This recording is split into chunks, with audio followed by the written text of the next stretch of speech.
So, ayan po. Ayan. So, sa fish pan, andito na yung mga bangus, tilapia, mga kabebe, andun na po. So, ilang days na po, libre po kami ng ulam.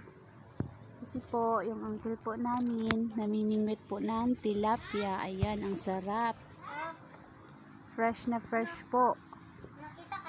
So, diba, ang ganda-ganda, ang ganda ng tanawin. Ayan. O, diba, i-zoom ko. Ayan. Ayan po. So, dito po sa Bukana is, ang pangunahing pamumuhay po namin dito or ng iba is yung pan, no?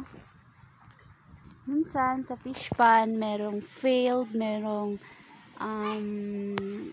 success pag nag-harvest. Hindi naman lahat ng harvest is yung success. Kasi yung iba minsan failure. Kasi minsan yung tubig tumataas.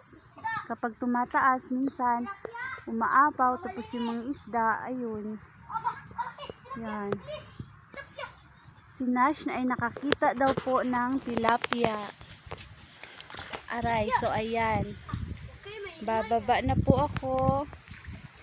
Yan, yan po yung mga lumot.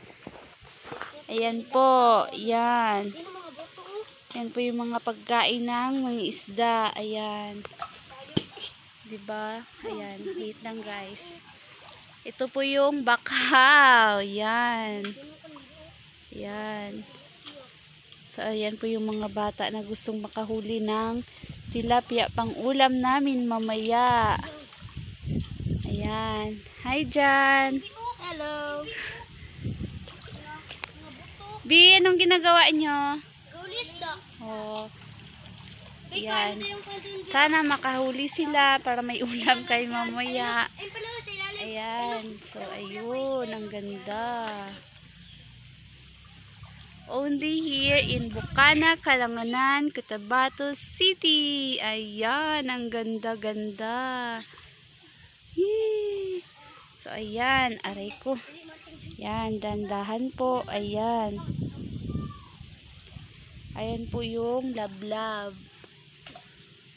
Buti pa sa fish pond may lablab. Ayan. Ayan po. So, ngayon, mga anong oras na ba? 3:34. So, ayan. Pataas na po yung tubig. Ayan. Yun. So, ayan guys. So, you should love the nature guys and protect it. Ayan. Thank you. Bye. Sarangyo.